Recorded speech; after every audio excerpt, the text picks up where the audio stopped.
Hi வணக்கம். இன்றைக்கு நாங்கள் பார்க்க போகிறது இந்த பழங்களை வச்சு ஒரு பழ சலாட் செய்ய போகிறேன். இந்த சலாட்டுக்கு செய்கிறதுக்கு என்னென்ன தேவைன்றதை பார்ப்போம். அவ்வளோ சுவையாக இருக்கும் இது. இந்த முறையில் செய்து சாப்பிட்டு பாருங்கோ. இதுக்கு நான் வந்து ஒரு ஆப்பிள் எடுத்து வச்சுருக்கிறேன், ஒரு வாழைப்பழம் நல்லா கனியக்கூடாது, கனியாத வாழைப்பழமாக தான் இருக்கணும். கனிஞ்சால் பிறகு நாங்கள் கரையக்கூடாது. அதுக்காகத்தான் கனியாத வாழைப்பழமாக இந்த மாதிரி எடுத்துக்கணும். நல்லா கனியக்கூடாது, இப்படி இருந்தாச்சு ஓகே. மற்ற ஒரு பியர்னா இது வந்து இங்கே ஜெர்மனியில் பியர்னான்னு சொல்கிறது, இந்தியாவில் பேரிக்காய்ன்னு சொல்கிறார்கள். இலங்கையில் நான் இது பார்த்ததில்லை, இப்படி பழத்தை நான் பார்த்ததில்லை. ஒவ்வொரு நாட்டுக்கு ஒரு பேர் இருக்கும். மற்றது ஒரு மாதாளம்பழம், இனிப்பு மாதாளம்பழமாக பார்த்து வாங்குங்க, புளிப்பு நல்லா இருக்காது. 2 சாதி மாதாளம்பழம் இங்கே விற்கிறாங்க, ஒன்று இனிப்பு ஒன்று புளிப்பு இல்லாததாக பார்த்து வேணுங்கோ. மற்றது பேரிச்சம்பழம், அதுக்கு விதை நீக்கின பேரிச்சம்பழம் தான் இதுக்கு நல்லா, அப்படி வெட்டி வட்டமாக வெட்டி போட நல்லா இருக்கும். மற்றது காஜு, மற்ற கற்கண்டு, தேன். இதை முதல் வெட்டணும், வெட்டி போட்டு காட்டுறேன். இப்போ இந்த சைஸில் வெட்டி வச்சுருக்கிறேன். இது ஆப்பிள் வெட்டிட்டேன், மாதாளம்பழம் இதுக்குள்ளே போட்டாச்சு. மற்றது இது பியர்னா, இது வந்து இனி வெட்ட போகிறேன். இது வந்து காய்ப்பதமாக சும்மா சாப்பிட்றதுக்கு காய்ப்பதமாக இருந்தால் நல்லது, கொய்யாக்காய் மாதிரி. பழுத்தால் அவ்வளோ டேஸ்ட் இராது. இந்த பழச்சலாட் செய்கிறதுக்கு லைட்டாக பழுத்திருக்கணும், லைட்டாக பழுத்திருந்தால் தான் நல்லது, காய்ப்பதம் நல்லா இருக்காது. இதையும் வெட்டி போட்டு காட்டுறேன். பியர்னவையும் சிறிய துண்டுகளாக வெட்டியாச்சு, இதுக்குள்ளே போடுவேன். இது வந்து ஆப்பிள்,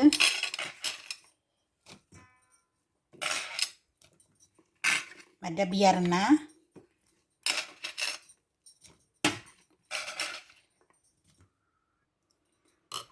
வாழைப்பழத்தை இந்த இப்படி வட்டமாக வெட்டி போட்டு இப்படி 2 துண்டாக வெட்டி வச்சிருக்கிறேன். கனியாத வாழைப்பழமாக இருக்கும், நல்லா கனியக்கூடாது. இந்த பதம் ஓகே, இப்போ நான் போட்ட பதம் ஓகே. நல்லா கனிஞ்சால் நாங்கள் அந்த குழைக்கு எல்லாத்தையும் விட்டு குழைக்க கரைஞ்சிடும், கரையாமல் இருக்கணும். மற்ற பெரிச்சம்பழம் இப்படி விதை நீக்கினது விற்குது, அப்படி பார்த்து வாங்கிட்டு 4 துண்டாக வெட்டி வச்சுக்கிறேன். இப்படி 4 துண்டாக வட்டமாக வெட்டி வச்சுக்கிறேன். மற்றதையும் வெட்டி போட்டு பார்ப்போம். ஒரு 10 12 ஒரு 13 12 அப்படி போடலாம். வெட்டி போட்டுட்டேன். குட்டி குட்டியாக வெட்டினது நான் 5ஆக வெட்ட, 6ஆக வெட்டலாம், 4ஆக அப்படி வெட்டி போடலாம். இதையும் இதுக்குள்ளே சேர்ப்போம்.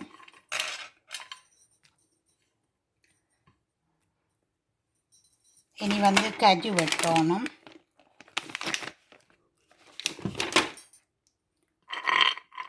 ஒரு கொஞ்சம் காஜு ஒரு 12 13 அப்படி, அதுவும் அப்படி வெட்டி குட்டி குட்டியாக வெட்டி இந்த மாதிரி வெட்டி போடணும். அதையும் வெட்டுவேன். காஜுவும் குட்டி குட்டியாக வெட்டியாச்சு. இதுவும் பெரிச்சம்பழமும் இதுக்குள்ளே போட்டு செய்யும் பொழுது தான் அது கடி வடை நல்லா இருக்கும். இந்த 2ம் கண்டிப்பாக இதில் போட்டு செய்யணும். மற்றது பழங்கள் வந்து இதில் சொல்லப்பட்ட பழங்கள் மட்டும்தான் போடுங்க. மற்ற கிரேப்ஸ் போடலாம், அது ஒரு பழத்தை 2ஆக வெட்டி போடலாம். வேறு மாம்பழம், பிலாப்பழம், வேறு பழங்கள் இதுக்கு சேர்க்கக்கூடாது. இதில் சொல்லப்பட்ட பழங்கள் அவ்வளோ சேர்த்து செய்யும்போது தான் இது நல்லா இருக்கும்.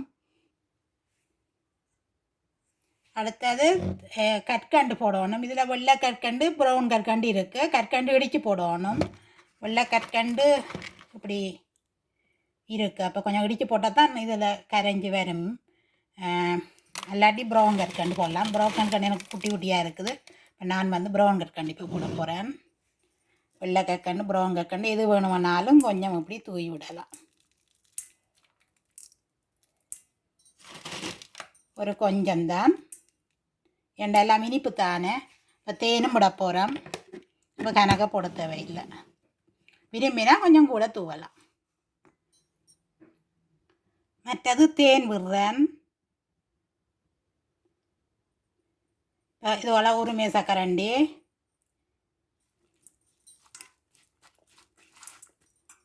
கிட்டத்தட்ட ஒரு 3-4 மேசக்கரண்டி விடணும். ரெண்டாவது,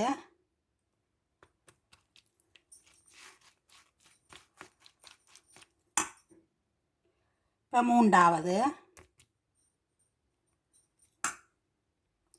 நான் எல்லாத்தையும் இப்படி கலந்துட்டேன். இது கொஞ்சம் ஊறி வரணும். நான் 3 மேசக்கரண்டி தேன் விட்டேன். நான் கூட நல்லா இனிப்பு வேணுமெண்டா இன்னும் 4 மேசக்கரண்டி விரும்பினா சேர்க்கலாம். ஆனால் 3 காணும், இல்லை குறைக்கலாம். 2 மேசக்கரண்டி விடலாம். இந்த இனிப்பு கொஞ்சம் குறைவாக வேணுமெண்டா. ஏன்னா பழங்களும் இனிப்பு. கற்கண்டு நான் ஒரு தேக்கரண்டி கற்கண்டு போட்டேன். நான் கூட தேவையில்லை, ஏன்னா தேனும் விடுறேன். அப்போ அதனால் இது காணும். இப்போ இவ்வளோ கொஞ்சம் ஊறணும், இருந்து ஊறி வரணும். அதுக்கு பிறகு சாப்பிடத்தான் நல்லா இருக்கும். அந்த தேன், அந்த கற்கண்டு இதிலெல்லாம் ஊறி வர அது பிறகு சாப்பிட அந்த மாதிரி இருக்கும். அதுக்குள்ளே வர அந்த கஜுவும் பெரிச்சம்பழமும் அது கடி விடும்போது கூட நல்லா இருக்கும். அதுக்கு தான் நான் அந்த இது சேர்க்குறேன், பெரிச்சம்பழமும் கஜுவும். நீங்கள் செய்து இப்படி ட்ரை பண்ணி பாருங்க. பஞ்சாமிர்தம் மாதிரி தான், ஆனால் இது பஞ்சாமிர்தம் இல்லை. பஞ்சாமிர்தத்துக்கு விளாம்பழம் எல்லாம் போட்டு தான் செய்கிறது. ஆனால் இதெல்லாம் அது இல்லை, கிட்டத்தட்ட அதே மாதிரி தான். இது ட்ரை பண்ணி பாருங்க, அவ்வளோ சுவையாக இருக்கும். நல்லா ஊறி வரணும். நான் 3 மேசக்கரண்டி தேன் விட்டது, காத்தேக்கரண்டி என்ன கற்கண்டு போட்டது. ஏன்னா பழங்களும் இனிப்பு தானே. இப்போ 4 மேசக்கரண்டி, கூட உங்களுக்கு இனிப்பு வேணும் வேண்டாம் 4 மேசக்கரண்டி போடலாம். இல்லாட்டி குறைய வேணும் வேண்டாம் 2 மேசக்கரண்டி தேனும் விடலாம் குறைச்சி. நான் 3 போட்டது, 3 கணக்காக இருக்கும். இதே மாதிரி செய்து சாப்பிட்டு பாருங்க, அவ்வளோ சுவையாக இருக்கும். இந்த கஜு இது அந்த பழங்களோட சேர்ந்து கஜு பெரிச்சம்பழம் கடி வடைக்க அவ்வளோ சுவையாக இருக்கும்.